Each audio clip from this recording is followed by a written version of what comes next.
ছোঁয়াতে একটু দাঁড়ানো,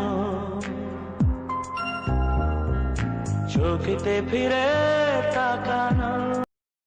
welcome viewers, নিজের পছন্দের ছবি এবং একটি মিউজিক দিয়ে ঠিক এই ধরনের স্ট্যাটাস ভিডিওগুলো আজকে আমরা তৈরি করা শিখবো, শুধুমাত্র একটি অ্যান্ড্রয়েড ফোনের মাধ্যমে।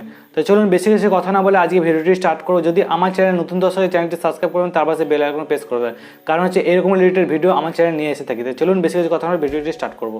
আপনাদের প্রয়োজন হয় পিক্সেল ল্যাব বলে একটি অ্যাপ্লিকেশন, যার লিঙ্ক ডেসক্রিপশনে প্রোভাইড করা আছে। তো সবার প্রথমে আপনাদের একটি ফটো সিলেক্ট করুন। আমি এখান থেকে আমার পছন্দ মতো একটি ফটো সিলেক্ট করছি। ফটো সিলেক্ট করার জন্য সিম্পলি আপনারা এই অপশনে ট্যাপ করুন, তারপর এখান থেকে চলে যাবেন ফর্ম গ্যালারি, তারপর এখান থেকে আপনাদের ফটোটা সিলেক্ট করুন। আমি এখান থেকে আমার ফটোটা সিলেক্ট করছি, তারপর এখান থেকে ইনপুট করুন এটিকে। তারপর এখান থেকে টেক্সটটিকে এখন রিমুভ করে দিন। তারপর এখানে প্লাস আইকনে ক্লিক করুন, তার ফর্ম গ্যালারির উপর ক্লিক করুন। তারপর এখান থেকে এই পিএনজির লিঙ্ক ডেসক্রিপশনে প্রোভাইড করা আছে, ওখান থেকে আপনারা ডাউনলোড করে নিতে পারবেন। তারপরে সিম্পলি এটা ডান করুন। তারপরে এটাকে নিচের দিকে নিয়ে আসুন, তারপর এখান থেকে সেট করুন। তারপর এখান থেকে আপনারা কপি করুন, তারপরে পুরো এখানটা সেট করে দিন। আমি এখান থেকে পরপর সেট করে দিচ্ছি আমার ছবি হিসাব মতো।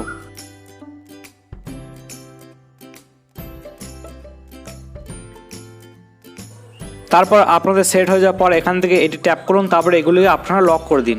তারপরে হয়ে যাওয়ার পর প্লাস আইকনে ক্লিক করুন, তারপর এখান থেকে টেক্সট নিয়ে নিন একটি। তারপর এখান থেকে আপনাদের পছন্দ মতো একটি টেক্সট লিখুন। আমি এখান থেকে লিখছি অ্যালোন, তারপরে ওকে। তারপরে এটা লেখার পর একটু বড় করে দিন। তারপরে সিম্পলি এই অপশানে চলে যান। তারপরে ফন্ট চেঞ্জ করার জন্য আপনারা ফন্ট অপশানে ক্লিক করুন। তারপর এখান থেকে নানা রকম ফন্ট পেয়ে যাবেন। আমি এখান থেকে একটি পছন্দ মতো ফন্ট সিলেক্ট করছি, এই ফন্টটি।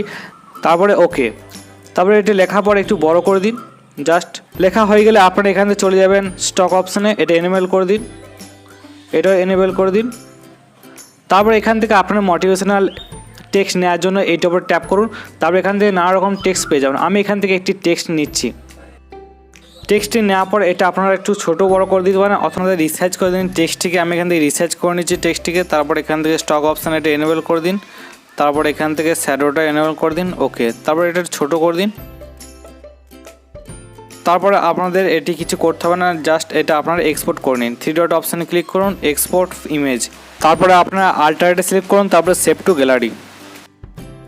সর্বপ্রথমে আপনাদের প্লাস আইকনে ট্যাপ করুন, তারপর এখান থেকে noise to solid ratio select করুন। তারপর এখান থেকে মিডিয়াতে চলে যান, আপনাদের পিএনজিটা এখানে ইনপুট করুন। আমি এখান থেকে আমার ছবিটা ইনপুট করছি, তারপরে ওকে। তারপর এটা আপনারা একটু জুম করে নিন, জুম অপশানে গিয়ে তারপর এটা একটা অ্যাডজাস্ট করে নিন। তারপর ছবিটির উপর ক্লিক করুন, তারপরে এখানে 3 ডট অপশান পেয়ে যাবেন। তারপরে ডুপ্লিকেট লেয়ার উপর ক্লিক করুন। অ্যাডজাস্ট করার জন্য আপনাদের সবার প্রথমে চলে যান অপাসিটিতে, তারপরে এটা একটু কমিয়ে দিন, তারপরে ডান। তারপরে জুম করে আপনারা এটাকে অ্যাডজাস্ট করে নিন। আমি এখান থেকে অ্যাডজাস্ট করে নিচ্ছি।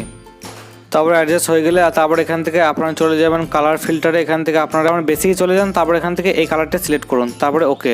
তারপরে সিলেক্ট করুন, আপনারা অপাসিটির উপর চলে যান, তারপরে এটা ফুল করে দিন, তারপরে ওকে। তারপরে ইমেজ আবার সিলেক্ট করুন, তারপর এখান থেকে ওভারলে অ্যানিমেশনের উপর ক্লিক করুন। তারপর এখান থেকে আপনারা এই অ্যানিমেশনটা সিলেক্ট করুন, তারপর ওকে। তারপর এখান থেকে আপনার লেয়ার্স উপর চলে যান, তারপরে মিডিয়া, তারপর এখান থেকে ডাউনলোড অপশানে ক্লিক করুন। তারপর এখান থেকে এই ইমেজটার লিঙ্ক ডেসক্রিপশনে প্রোভাইড করা থাকবে, সিম্পলি ওখান থেকে ডাউনলোড করে নিতে পারবেন। তারপরে একটু জুম ইন করে নিন, তারপর এখান থেকে এই উপরে রেখে দিন। তারপর এটাকে আপনারা সিম্পলি ওভারলে উপরে ক্লিক করুন, তারপর এখান থেকে আপনারা অপশানটা আপনারা ক্লিক করুন। তারপরে এটাকে আপনারা সিম্পলি চাইলে এখান থেকে অ্যাডজাস্ট করে নিতে পারেন। আমি এখান থেকে একটু অ্যাডজাস্ট করে নিচ্ছি। তারপরে এটাকে আপনার লেন্থটা 15 সেকেন্ড পর্যন্ত রাখুন। অডিওটা সিলেক্ট করার জন্য অডিওর উপর চলে যান, তারপর এখান থেকে আপনার পছন্দ মতো একটি অডিও সিলেক্ট করুন। আমি এখান থেকে একটু অডিও সিলেক্ট করছি। তারপর অডিওটা সিলেক্ট করার পর তারপর হয়ে গেলে আপনারা ভিডিওটি এক্সপোর্ট করার জন্য সিম্পলি এখানে ক্লিক করুন। তারপর এখান থেকে ফুল এইচডিতে আপনারা সিলেক্ট করুন। আমি এখান থেকে ফুল এইচডিতে সিলেক্ট করে নিচ্ছি, এক্সপোর্ট করুন, আপনাদের গ্যালারিতে সেভ হয়ে যাবে। যদি ভিডিওটি ভালো তাহলে অবশ্যই লাইক কমেন্ট শেয়ার করুন। চলুন আজ এতটাই, তাড়াতাড়ি জয় হিন্দ, বন্দে মাতরম।